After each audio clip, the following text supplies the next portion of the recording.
Sometimes it can be real. Sometimes it can be just antics to get the refs to call certain calls or to give guys flagrants and stuff like that. I think the Draymond Green incident with Braun could have been heightened a little bit because it was obviously LeBron and it was obviously Draymond Green. And then when you look at like how tough a competitor Draymond is and what he's known for as far as getting technical fouls and giving hard fouls and just being a bruiser in the paint, like, yeah, if I'm LeBron, I might have sold it too. Yeah. I might try to get him out of the game.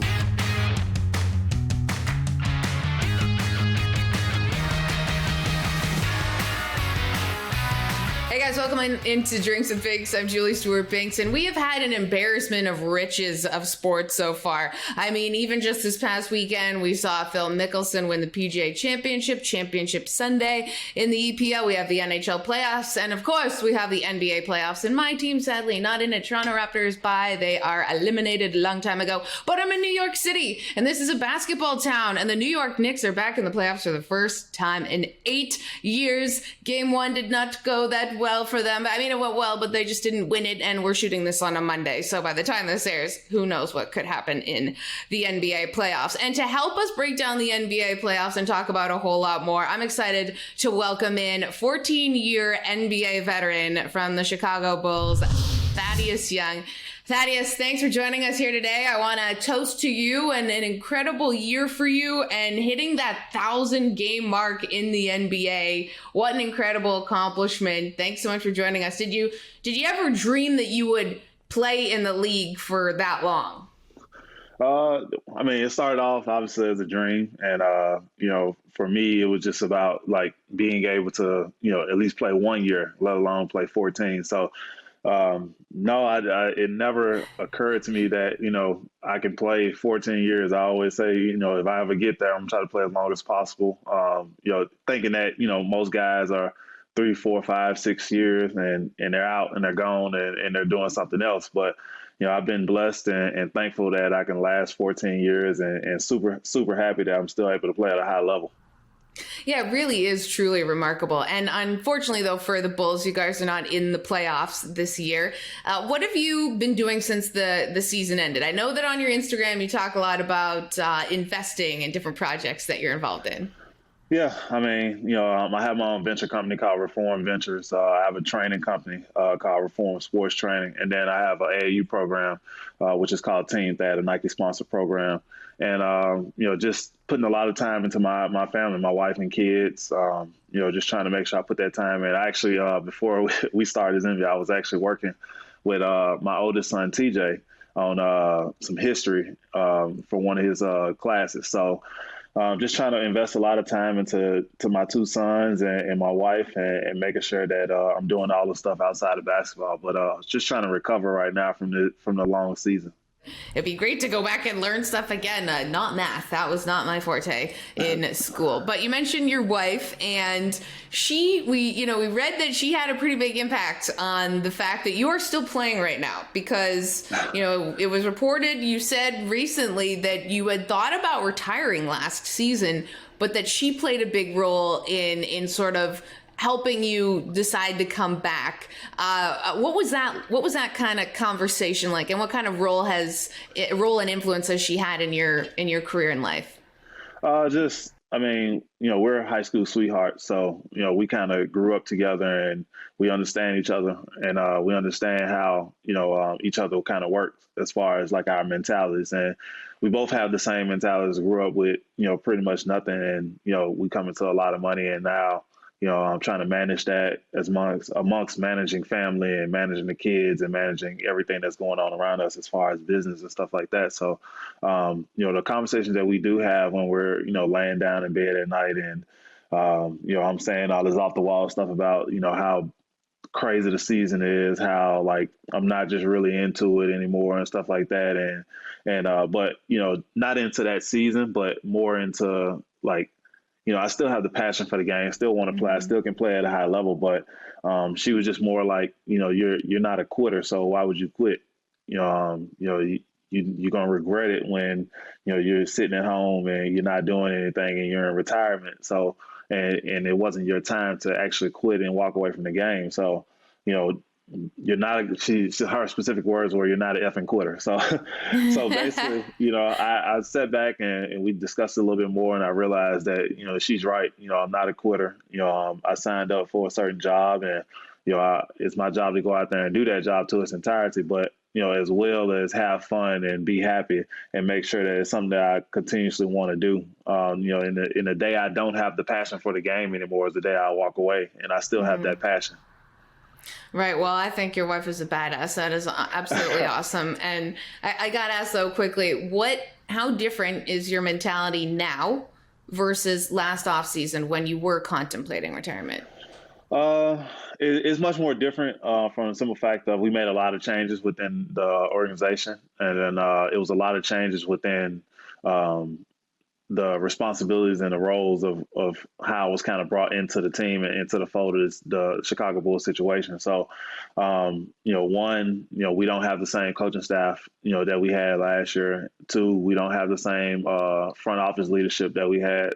And then the communication level is just like at an all-time high. Yeah, we didn't make the playoffs, but, Taurus and Mark and Billy, they conversate and communicate with me all the time on, direction of the team, what I think. They ask me my perspective on what I think about the team and what I think about the players on the team and how do we get better. And then, I'm in practice, I'm being listened to, like I'm a 14-year vet. I felt like my first year there, the previous season, I wasn't being listened to. I felt like I was being put in the same boat as I was, like a rookie or a second-year player, and that I was way farther than that. Obviously, being 14 years in now, so I feel way more respected. I feel like the team looks to me for advice and help, and then they can rely on me to be out there to help lead the guys at any single moment of the games.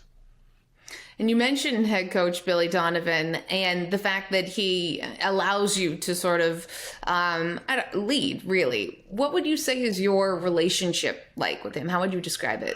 I think it's great for the simple fact of we had kind of like a relationship before he actually came and coached the team.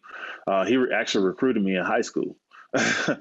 So he recruited me to try to go to Florida in high school. He actually ended up taking one of my high school teammates. So we still kind of had that relationship, just through my high school teammate, always conversing about him and, the things that he was doing at school and stuff like that. For him to come and be my coach, I think it was perfect because we already had a developed relationship, and it was kind of like easy to talk to because I had already talked to him on the phone, had already, had conversations with him previously. It was years back, but he's a guy that hasn't changed. He demands a lot out of you, and he understands the game, and he wants players that understand the game, and he also wants players that he can rely on at any given moment. You have another guy on your team, Zach LaVine, who had some nice words to say about you that the Chicago Bulls put out, and I saw it was on your IG.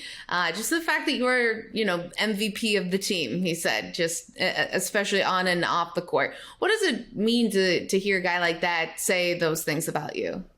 Especially it's huge, with him being the level of player that he is.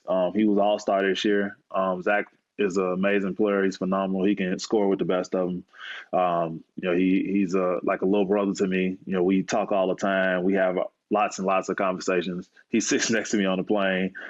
He's always bugging me a little bit sometimes. So being that little brother, but we love each other. Just like we're family. His mom, his dad are great. Like I said, we have conversations all the time talking about just how we can get better as a team, what he needs to do to get better as a player. He relies on me, for advice all the time. It's just the words that he expressed to the media, is huge for me because it says that, he has that trust in me as a big brother, as a family member, as a player. I was on the phone call when they surprised him about his All-Star bid, and for me to be on that call meant that I was one of the closest individuals to him on the team and a part of the family.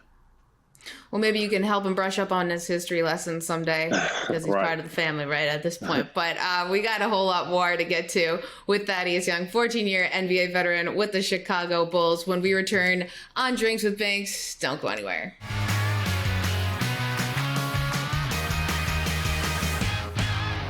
Hi, I'm Joy Taylor, and I had Drinks with Binks.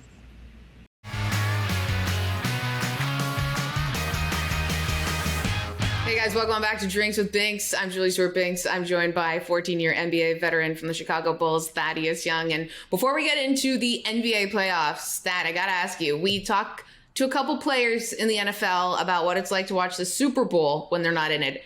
But as a current active player, what's it like to watch the NBA playoffs? I mean, it's hard to watch when your team's not in there. I've been fortunate enough to be in the playoffs, 8, 9 times or something like that out of my 14 years. So, I've been there quite, quite a bit. So for me, it's hard to watch it. I think this year has been probably one of the most entertaining years, for playoffs, simply because, obviously, at first I didn't like it, the whole play-in thing, but then I seen that, it added like a better feel to the actual game. Like you're trying to play to get into the playoffs. So those play-in games were pretty crazy. so you watching some of the play-in games, you got guys going into overtime, you got, all the games, 1 and 2 point victories, like that type of stuff. And then like the game ones of all of the playoff series has been pretty close for the most part. Yeah, I think we had a couple overtime games. We had some close games. I don't think it was any real like blowouts besides maybe I think the Nets or won and the Sixers won by probably like 10 or 15 or something like that. But other than that, for the most part, like the games are very, very aggressive and guys are into it. I watched that Knicks game last night. It was crazy. My gosh, it was nuts. So close. You mentioned the playoff games, or excuse me, the play-in games. You guys were very close to potentially being in that position. You said at the start you weren't really a super fan of them. If you were in that position to have to play in that, how would you feel? I mean, it is what it is. If you're a team that's like, I always say, like, if you're a team that's in those top 8 spots, you're like, damn, like I got to play into what I was already supposed to be into. Yeah.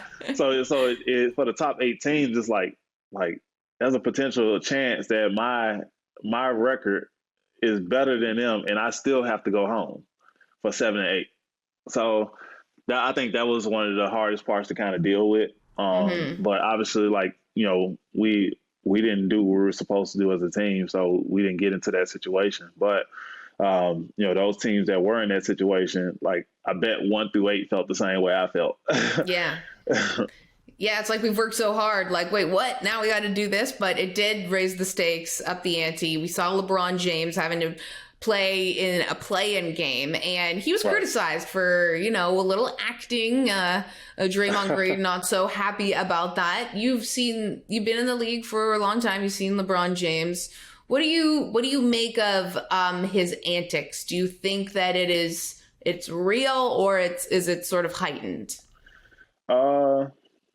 I mean, I don't know. I mean, I try not to get into the antics of the game. I try to just focus on the game at hand. Sometimes it can be real. Sometimes it can be just antics to get the refs to call certain calls or to give guys flagrants and stuff like that. I think the Draymond Green incident with Braun could have been heightened a little bit because it was obviously LeBron and it was obviously Draymond Green. And then when you look at like how tough a competitor Draymond is and what he's known for as far as getting technical fouls and giving hard fouls and just being a bruiser in the paint, like, yeah, if I'm LeBron, I might have sold it too. Yeah. I might try to get him out of the game. Like he's an impactful player, the same as LeBron. So, I probably would have tried to sell it too. I don't know if he actually was like poked in the eye or anything like that, but I would probably try to sell it too. Yeah, the two of them together definitely make things a bit spicy on the court. For LeBron, he is known for being able to put a team on his back and take them all the way to the finals. The West, though, West and East are very difficult. In the West, do you think the Lakers have a chance to be able to make it to the finals, but to repeat? Any team that LeBron is on has a chance. Let's get that straight. He's one of the greatest. So, we can't deny that. We can't deny his greatness and what he's brought to the game and how he's elevated the game and how I don't know how he's doing it, but getting better every year. But well, he's supposed to be declining. But that's another story. But yeah, you can't rule him out. And it's just game one. So, I think it's just a matter of just, and Phoenix is at home right now. So, you get to the Staples Center, Bron they might go down 0-2 and then they might win 2 at the Staples Center. So, this series definitely can go the distance. But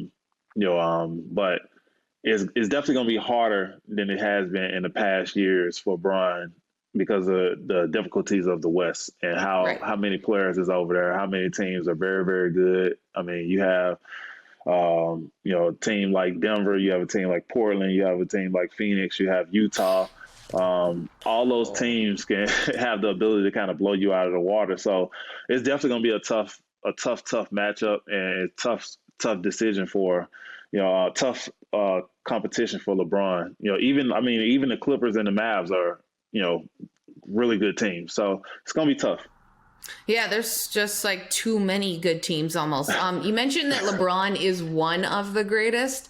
I know you're playing for the Chicago Bulls. MJ, obviously, Bulls legend.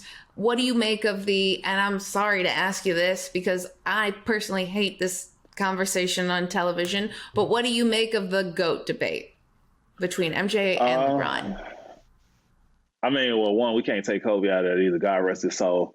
Kobe's one in that discussion as well. They all have multiple championships, all defensive teams, MVPs, scoring titles, and but the biggest thing is rings, right? So you have a guy like LeBron who has he has 3, 4 rings, something like that. You got Kobe with 5, I believe, and then you have the greatest of all time. Ooh, there we go. Jordan, with 6. So, but those discussions, I think those discussions are made for different eras as well. You have agreed. My era was I got a chance to see, all 3 of them. So, and I got a chance to play against 2 of them. So, and I play against Jordan in the Jordan flight camp, but he was, retired then. But I got a chance to play against all 3 players and see how all of their mentalities are and how obviously Jordan and Kobe, they have similar mentalities of how they dominate the game. Yes. From a scoring perspective. And LeBron's mentality is I think he's an all around player, assists, rebounds, and points. But it's hard to say who the greatest of all time is. But if I had to, I think I'm gonna go with Jordan currently. Yeah, well, I didn't think it was hard for you to say it. You were very much on Jordan, and also you do play for the Bulls. So I will. If we take a poll, most of the people are going to say MJ. Yeah. It's hard. It's hard. It's hard not to say MJ. Yeah. And it's also, as you mentioned, very difficult to compare players from different sort of, in a way, generations. Sometimes they overlap. You're very fortunate to have been able to play against all 3 of those. So I think that your analysis of this definitely holds up a whole lot more than, say, some of those talking heads on TV. We got a whole lot more we want to get to with Thaddeus Young here on Drinks with Binks, guys. Don't go anywhere. We are hydrating here today. Let's go.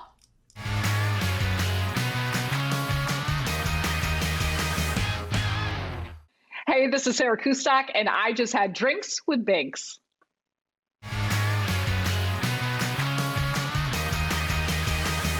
Welcome back into Drinks with Binks. I'm JSB, joined by 14-year NBA veteran for the Chicago Bulls, Thaddeus Young. We're going to play a little game of round of shots. Of course, we have no alcohol, we have water, but we have lots of awesome questions. So it is basically rapid fire. You ready to rock? Yes. Okay, let's go. Round of shots. Best teammate you've ever had? Zach LaVine. Yep, sounds like it. Best guy/player in the league today? Guy/player in the league today. Probably LeBron right now. Okay, that's confirmed. A guy that you hated going up against in your career? Carmelo Anthony. Who? Why? Quickly. Because like every time he catches the ball, he's live and he's like a bowling ball. Like he's gonna run into you. He's gonna initiate all the contact. It's just a tough matchup.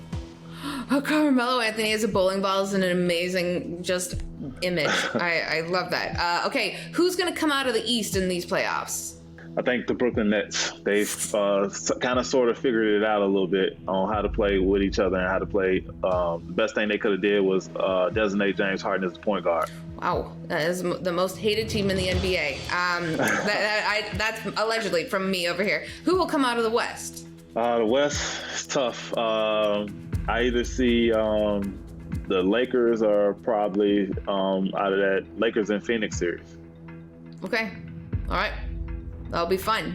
Okay. Favorite team that you've ever played for? Favorite team that I've ever played for, I would probably say, because I was like younger and we kind of grew together, was Philadelphia. Yeah, I'm sure you have so many good memories.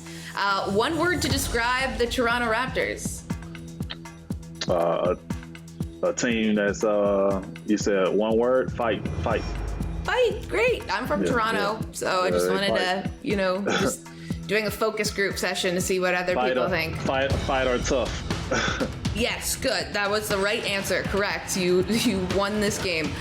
Best city to party in NBA City?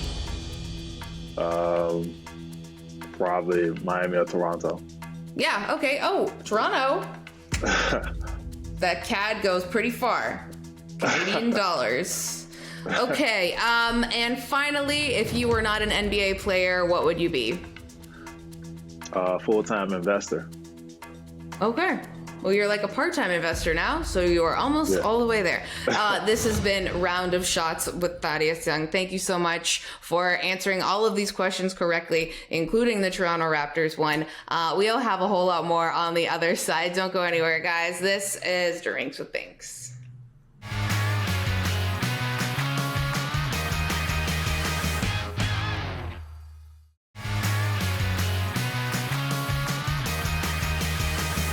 Subscribe on YouTube and follow us on all social media at Fubo Sports. Guys, we've had an awesome time drinking and banking here with Thad Young. And before you go, who is going to win it all? Nets versus either Lakers, Suns?